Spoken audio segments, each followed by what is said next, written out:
change. 4 runs scored by St. Mary's, and Cal now makes a pitching change, and they're going to go to the senior Connor Sullivan, 6'5" pitcher out of Martinez, California. Yeah, big right-hander, tall, lanky right-hander, I should say. Delivers it.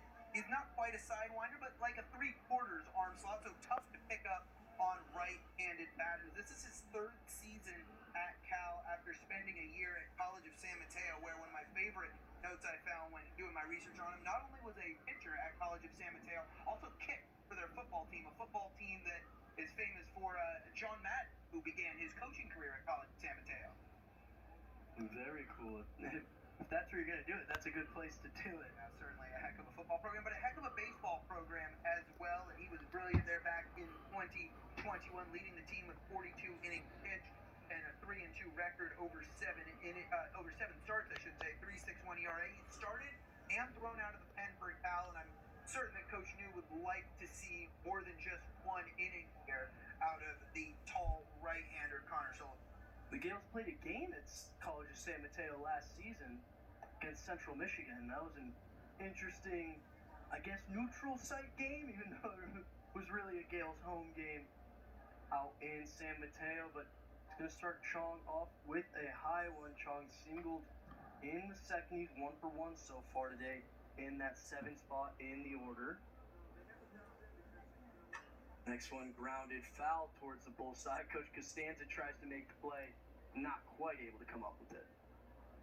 Were you able to make that trip out for that game at College of San Mateo? Yes, I was a part of the group that was in charge of scorekeeping and writing a recap and all the SID duties. I will tell you, that campus is unreal. I used to live out in San Mateo and tennis court quite a bit. It is incredible. It was a nice baseball field. I believe it was a turf infield with a grass outfield, and didn't seem like there were any problems. I believe it might have even been moved out there due to some rain. Yeah, you'll see that quite a bit with some of these junior college fields that are heavily relying on the turf. Chong now ahead 2-1, seeing another one from Sullivan, drives that one deep into left. Nathan Chong, book it, round trip. And the last 2 home runs for Nathan Chong, we've come used to seeing him leave the yard over the right field fence. For the last 2 weeks, and against Grand Canyon, and now today against Cal, no doubt blast over the left field fence. He got a hold of a breaking ball and sent that one out of here in a hurry. And not the start you want if you're Sullivan. Gales now leading 7-4. And like you said, no doubt about that one, 361 over that 330-foot fence. Yeah, certainly it's not the longest distance on a home run, but when you get a breaking ball and are able to drive it that far, that's the impressive part. Yeah, not a whole lot of power was supplied on the pitch right there. Chong pretty much bringing it all himself. Now Escobar gonna step to the plate, try and start up a little bit of a 2-out rally here as the Gales now leading by 3 with a 5 spot here in the 3rd. Swing and a miss there from Escobar, and he's down 0-2. Really look at the walks piling up, starting to hurt Cal. You look at across the lines for Cal, they've already stranded 5 runners on. Meanwhile, the Gales 7 runs on 6 hits and just 1 runner strand. A lot of free passes netting runs for the Gales. Yeah, that's kind of what hurt him, and then even falling behind Chong right there, a 2-1 count gives him the opportunity to go ahead and drive one. Escobar now facing the 1-2, swings and misses. Sullivan strikes him out. Good bounce back at bat there from Sullivan, but not before Nathan Chong can deliver and finish up that 5-run inning on 3 hits and no errors. Gales now leading by a score of 7-4 as we take it 6. Time to start adding on to that lead. It's a 3-run lead for the Gales now. Certainly a lead that can be erased, so that's why you got to continue to be on the front foot offensively here. Amelia looking to start things off, and then back to the top of the order that's been dangerous for the Gales so far in this game. And I think that 3-run home run was hit right as Gonzo showed up to the stadium, so maybe a little bit of good luck for the Gales. Amelia steps in against Sullivan, swings at the first one and fouls it off towards the St. Mary's dugout. For those of you fans at home who do not know, Gonzo, our resident superfan, a St. Mary's alum out at every game, has become a member of the St. Mary's baseball family. Familia swings and misses at the second offering as well, falls behind 0-2. Finishing that thought on Gonzo, definitely brings the positive vibes out here to Brother Ronald Gallagher Stadium, game in, game out. Bring in the vibes for that home run as he arrived. And misses outside. Great take there from Familia. It can be tough when you swing and miss at the first two to take that one just off the corner. So very good job with his approach right there. Mentioned how important getting a leadoff man has been so far. Familia grounds this one to Ed Vincula at second. Going to make the routine play over to Schultz at first and retire Familia for the first out here in the fourth.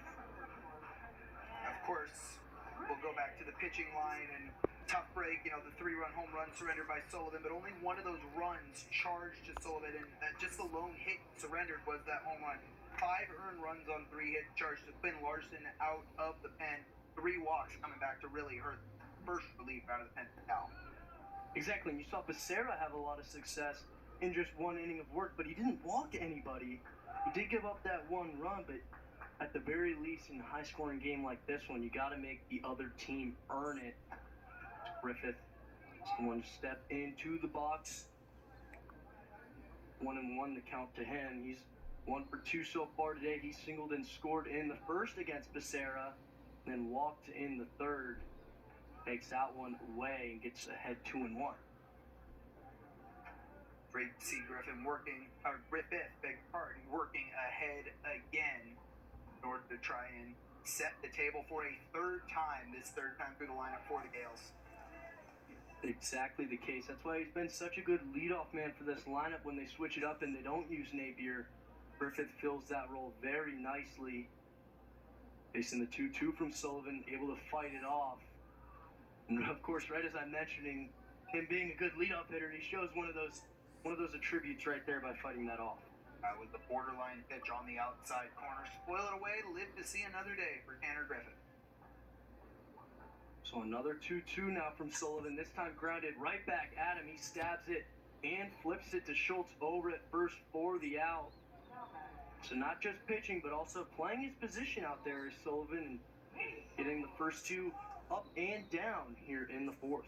Now, unlucky there for Griffith. Put it right back up the middle, but right in the way of that get out all the way to center field was the glove of the right-hander Sullivan, and it becomes a quiet out rather than hit back up the middle.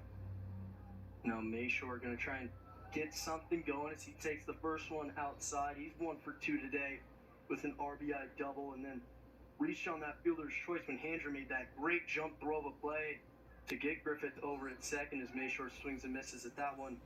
But he did go on to score in that third. Yeah, scored on the home run, if I'm not mistaken. Chong. 1 of 5 Gales to score in that inning and drives this one into right. It's going to be close near that line. Just foul by about 1.5 feet out and right. Got that one in on the hands, and it was a great inside-out swing from Mayshore, and just missed plunking that one in fair territory for extra bases. And if it does get down in fair territory, not only is it 2 bases, but probably 3 with his speed. Yeah, absolutely. Dalton Mayshore, such a burner on the base paths. Hitting .287 on the year, .386 on base percentage.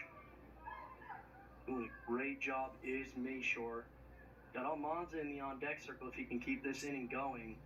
Does swing and miss at the pitch there from Sullivan. So Sullivan going to respond to the scoreless frame with one of his own. Gales still leading by a score of 7-4. Ryan Barnett will have the play-by-play call on the other side here on ESPN+. Fifth here in Moraga. Louis Gisto Field at Brother Ronald Gallagher Stadium.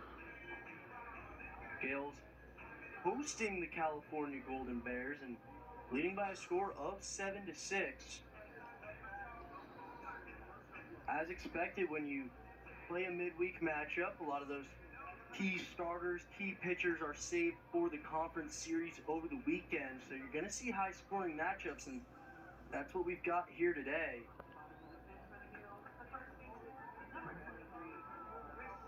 Up now for the Gales. It's going to be 3, 4, 5, so a dangerous part of the order in Almanza, Pierce, and then Harrison after them.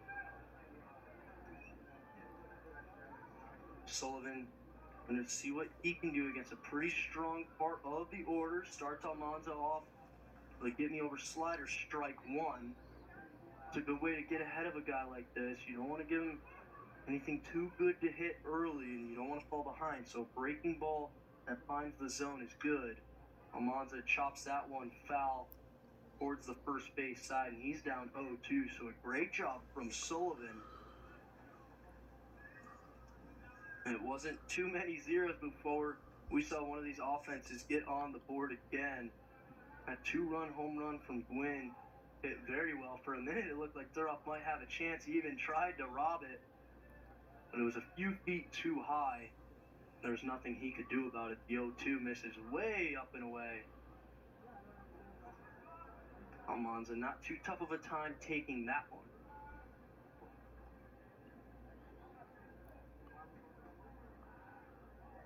Sullivan does work out of the windup. The 1-2.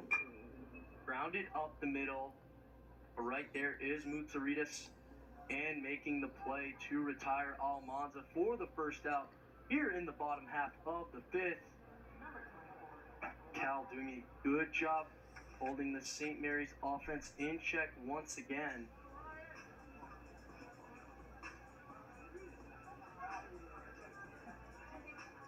So Pierce is going to step to the dish. One from Sullivan does find the outside corner. He gets ahead 0-1. Good bounce back here by Sullivan. It put up the 0 a half frame ago, and now looking for another one. And tough spot to do it. Pierce gets this one way off the end of the bat. Doesn't quite get in the forward. Advincula, what a sliding play. Gets Pierce over at first. I thought he had no shot at that one. I thought Pierce got him a little bit of an excuse me single. Instead, Advincula says no, sir. Makes a great play over at second.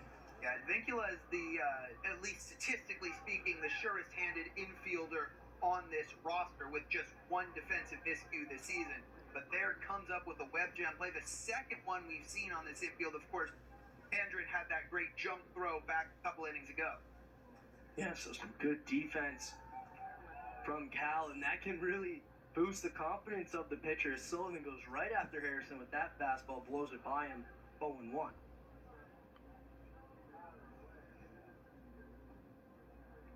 Harrison swings on that and fouls it towards the right side into the parking lot. Cal has done a great job just against Bear Harrison. Yeah, was their worst nightmare. They're on their prime a game ago, and now he's struggled this second time around against Cal, but a chance to break out here. Yeah, had that sacrifice fly earlier, but anything's better than the home run that was delivered yesterday, as that one misses just off the outside corner, and they're not very happy with that call.